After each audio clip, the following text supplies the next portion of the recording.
And I am here with Karol Markowicz in the meantime. And Karol, you know what? First of all, congrats. 2 years this week of the Karol Markowicz program on the Clay and Buck Podcast Network. So there's a lot of celebration going on all over the place today. A lot of celebration. Yes, that's right. Some people are saying a day of celebration. We're going to look into it. Day of celebration everywhere. But let's actually, speaking of Trump, let's just a few moments ago, he said this. This is cut 30, guys, on his Gaza peace plan, the signing of it. Play this one. This took 3,000 years to get to this point. Can you believe it? And it's going to hold up, too. It's going to hold up. Karol, sorry, Clay's gone. Karol, bold talk from Mr. Trump, but yeah. I think a lot of people are saying he's got the hot hand. Don't doubt him. I agree. If anybody who's doubting him right now is making a big mistake. I think that he is in a really good position to enforce this peace. I, of course, worry about what's going to happen in 3 years when he is out of office. I've been making the Trump 2028 joke because of this. But it's going to be really tough for anybody to follow in his footsteps and to enforce the peace that he's established in the Middle East. I think that it is a very hopeful moment. It's a hopeful moment for that whole region. They should take this opportunity that Trump has given them and live peaceful lives. It's a huge moment for the Israeli people today with the return of those 20 hostages who were still held alive in captivity in Gaza, Karol. I do think, though, it should be noted just how vile it is that there were hostages taken in the first place, that so many of the hostages died in captivity. That's and right. Also, while I know it's joyous for the families to have their loved ones back, the treatment of the hostages was horrific. Yeah. It was appalling, and the world was largely silent about it. America was really the bright spot in this, and it showed. It showed because when Britain or when France are now trying to take credit for this peace deal, when they really stood in the way of it at every opportunity, really appalling. But yeah, you're absolutely right. My 9-year-old at one point during the last 2 years said to me, why doesn't Israel just take their people and hold them hostage? And then they could, then they'll understand. And it's so hard to convey to him that civilized countries don't do this. That this is not the work of civilized people. They don't steal babies and their mothers and kill them in captivity. That is it's horrendous to even think about. And the fact that Israel is coming out of this strong and united is a real bright point for me. Yes, it seems the Israeli people recognize the incredibly momentous nature of what is going on here. And let's talk about that a bit, because I haven't yet gotten into some of the details that have come out about the negotiations and specifically Trump's role in it. But yes, it was only possible. And even his biggest detractors, some of his biggest detractors, are admitting that without Trump, this deal doesn't happen the way that it did. But some of the regional players, some of the regional countries put real pressure on Hamas here, too, which is an indicator. Right, it is. And it hopefully that holds up as well. I hope that these countries don't backtrack on that. I hope they see Hamas as losers that they are. And the fact that the last 2 years didn't have to happen. October 7th didn't have to happen. And all the days since then didn't have to happen. So all the people who pretended that they wanted peace for the last 2 years, now that peace is here, I'd love to hear them celebrating. But you're right. The countries in the Middle East need to enforce this as much as anybody else does. They need to say to Hamas that the days of killing innocent people and doing things like this is over. More than anything else, they all need to accept that Israel isn't going anywhere. And I hope that they can do that. I know that is a stretch for a lot of the countries. I know it's a stretch for a lot of the people who have been radicalized. But that's the main goal here, is to say Israel is not going anywhere. How do we live in peace side by side? How do you feel about the prospects for Hamas being truly pushed aside in all of this? One of our callers in the last hour brought up that there's been some factional fighting inside of Gaza already between Hamas terrorists and this sort of entity, this group. It's, I believe, a family that has considerable sway inside of Hamasistan, if you will. And there's clearly a score settling and a jockeying for power that's going on there. But is it just going to be on Israel's shoulders once again that if Hamas starts breaking the deal, Netanyahu and the IDF are going to have to go in there and finish this? Right. Well, absolutely. If Hamas starts breaking the deal, there's no question that they're going to have to go back in. But the real question is, what if that area breaks out into a civil war? What if they are fighting each other? What is Qatar? What is Egypt? What do they do then? What do all the countries that are involved in this peace process do at that point? And it's hard to say, because who are the good guys in that situation? Nobody really knows. And again, I'm hopeful about this moment, but there's so many details here that are really large questions hanging over the whole thing. Again, I hope these countries all step up and do the right thing and enforce peace overall. But, it gets really murky over there. Yeah, well, of course. We're speaking to Karol Markowicz, host of the Karol Markowicz Show, and which is 2-year anniversary, normally also with Mary Catherine Ham on the Clay and Buck Podcast Network.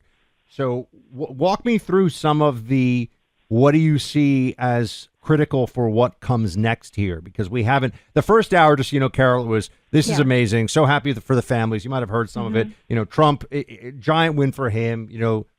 Forget about Mount Rushmore. It should be Mount Trumpmore at this point, right? I mean, people are all very excited about this. Yep. But what comes next? It's so hard to say because of that internal struggle and because they've been for so long radicalized to believe that they could end Israel at some point.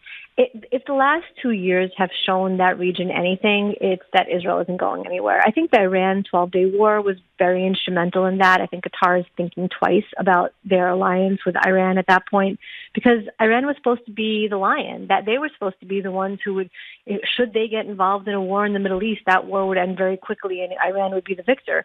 Turns out that's not the case. So these countries needed this reality check. It's unfortunate that it came in such a way with so many people dead. But this is the truth there, is that they need to accept Israel, and they need to understand that all of the previous things that they've done to harm the relationship of Israel with other countries, it needs to come to an end. They could have peace. That's what Trump is saying to them. You could live peacefully. You can have Gaza be a beach resort. You can be different. You can raise your children differently. That's really what I hope happens here. Yes, that's the huge mindset shift that we're all hoping occurs here for these Middle Eastern peoples, Middle Eastern countries. So that aspect of it, I think, is very much to be decided. But there's reason to believe. There's reason for optimism, I would say, in a region where optimism has been in deeply short supply for a long time. And on the optimistic side of things, I mean, Karol, just looking at this from a former CIA targeting and that perspective, Hezbollah, weakest it has been in certainly recent memory. Hamas, weakest it has been. Iran, weakest it has been. I mean, you start to look at the regional evildoers, I mean, the malefactors, the bad players in all of this, and they have been substantially brought to heel. They have. Yeah, and again, this couldn't have happened. A lot of the things that you mentioned could not have happened without the alliance between the United States and Israel. What always happens when Israel gets attacked, and this is true even when there's Republican presidents, they are stopped from finishing any of the jobs that they need to finish. In this case, Donald Trump gave Israel so much space to do what they needed to do and to not prematurely end the conflict, which is generally what happens. When I was in Israel last year or 2 years ago, many people said to me, what always ends up happening at the end of these wars is our greatest ally says, that's enough. That's how the war ends. It doesn't end because we finished the job. It's because America says no more. This time, Donald Trump said, no, they're going to get to do what they need to do to end this, and that's the only way peace is really possible here. Donald Trump has been a miracle for that region, and you hear Israelis today, posting their thoughts online, and they're all so grateful, and they understand that it was Donald Trump, it was President Trump who led the way on this, and they really, really get that it's America's role that has led them to peace. If you could speak also, Karol, to the perspective of a proud American Jew as you are, and what it has been like for the last 2 years to see some of the, yes, debate and discussion is always fine, and these are weighty issues of foreign policy and war and peace, but there was something else that gained a lot of steam over the last 2 years here at home, never mind the Middle East. And I know it was troubling to see. It was, but I still think it was largely on the left. I know that the right is going through its own insane moment right now, but I still think it's so limited. Every poll shows that the right continues to be in the right place in terms of Israel, in terms of Jews in America. So I've been grateful to be a conservative these last 2 years because my non-Jewish friends, my Clays and my Bucks have been so behind us and so amazing that it's been heartwarming and comforting and secure. Really, I felt so secure in my conservative beliefs because my side was on the right side. And there's a lot to that. A lot of my liberal Jewish friends have been scrambling the last 2 years and are openly sad that none of their friends say a word about any of this and don't talk about the fact that Jewish kids on college campuses can't go to classes and they're being harassed and sometimes hurt. And their friends don't say a word. And I'm like, well, my friends said many words. And I feel so grateful for you, so grateful for Clay, so grateful for many others on the conservative right. I think that we're in a strong place. We have a hopeful future, and it feels good right now to be a Jewish conservative. Absolutely. Well, I still sit here, and you and I have had this conversation before. Left-wing Jews are. It's a little bit like left-wing Catholics to me, but that's a whole other conversation. I'm just like, what are you doing? Like, explain to me how this is a thing that you are going to, hold up politically speaking. But anyway, I know you have friends and even some extended family in Israel on your husband's side, on Shai's side. Yep. What's the feeling like over there? I mean, just describe to me, because I know you're in contact with them. Yeah. How are they doing today? Just such joy and gratefulness. His sister, my husband's sister, is there, and she's sending pictures from the hostage square has now been renamed Freed Square.